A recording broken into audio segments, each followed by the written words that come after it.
Yo, it's been officially announced that our man Danilo Gallinari is going to the Boston Celtics. How are you guys doing today? And this man, the small forward, power forward, he can honestly play small ball 5 now in today's NBA, aka the Rooster, Danilo Gallinari, the man that's been in the NBA for like 14 years now. Okay, he's literally 7, I got that right. 14 seasons in the NBA. He's a career 40% three-point shooter, 38% three-point shooter. And this past season, 25 minutes, 90 average, 11.7 points, which was the lowest since his rookie year.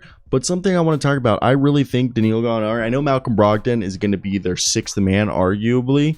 But Danilo Gallinari, post All-Star break, he was averaging 14.5 points on 36% from 3, 46% from the field, and averaging 5.5 rebounds, 2 assists, and it was, I thought, really good. And for me, one thing is look at this. Danilo Gallinari only played 18 games last year as a starter, and he averaged 15 points as a starter and shot 35% from 3. So basically, for a majority of the year, he was coming off the bench last year, and I think he was pretty effective, okay? And he didn't really become a starter till post All-Star. Pre-All-Star, he's very much coming off the bench, and he shot almost 40% from 3 on 4 attempts a night while grabbing about 5 rebounds, dishing out 1.5 assists, and averaging 11 points.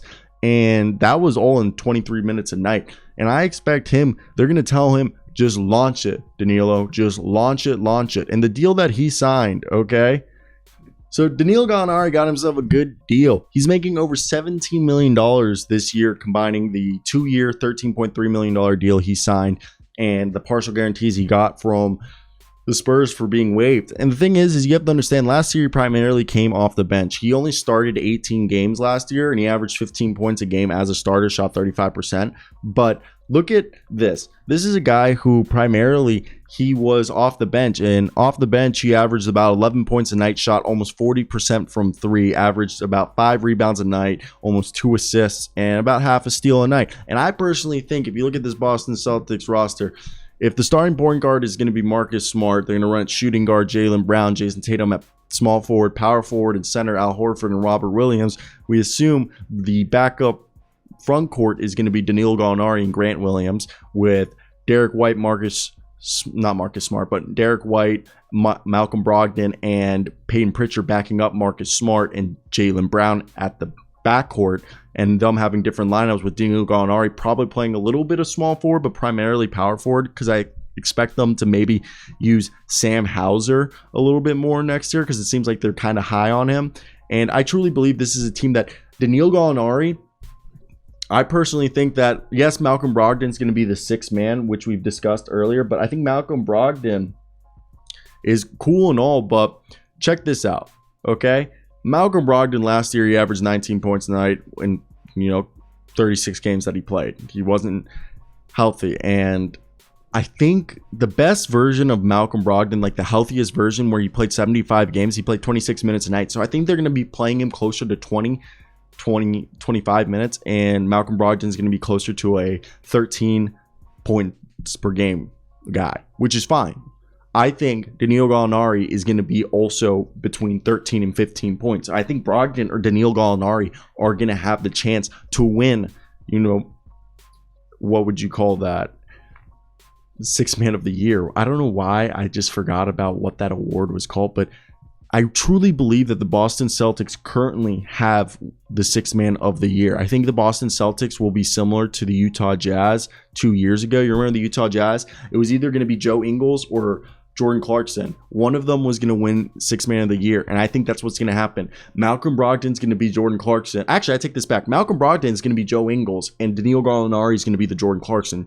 Danilo Gallinari is going to have that Jordan Clarkson green release. Just tell him, shoot.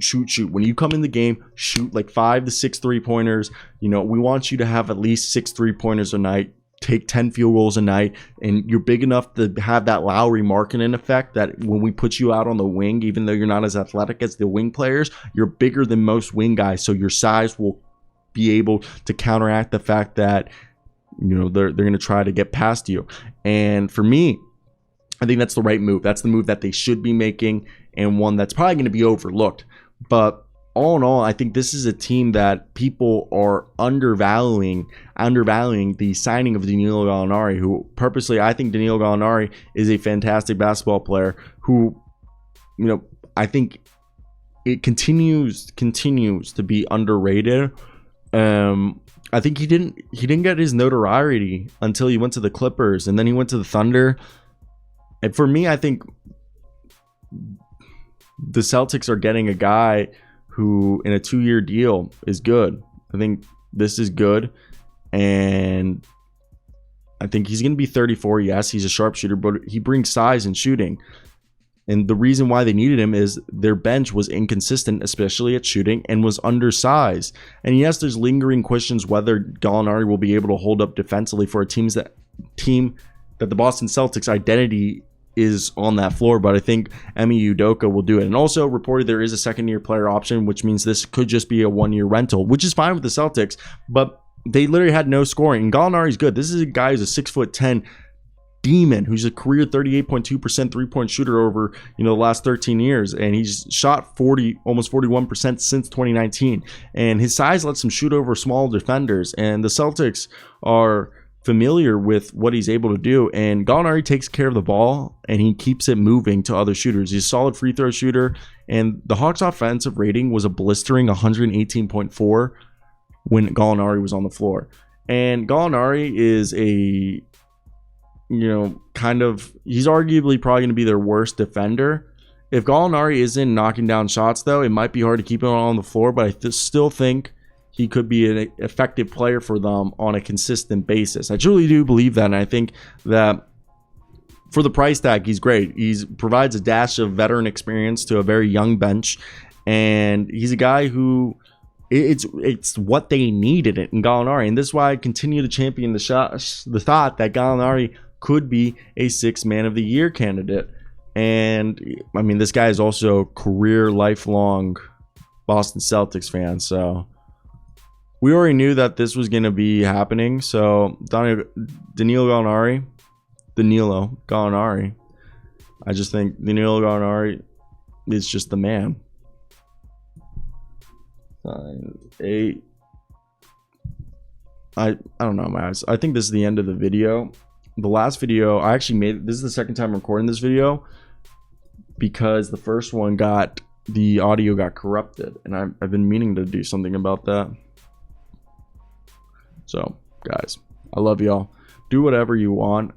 I have an NBA show. Link is in the description. We're live Monday through Friday, 9:30 Central Time. That's 10:30 Eastern and 7:30 Pacific AM. And we go for an hour. And then I have an NFL channel that you guys should check out. It's actually pretty cool. I don't know why I'm talking down like this, but I also feel like that this needs to be moved to this, because if I'm like, this is like the perfect level, I think we can go just a smidge. There we go. I think this is the perfect level, because if I'm talking like this, I can still talk like down like that. Sometimes my face gets eaten.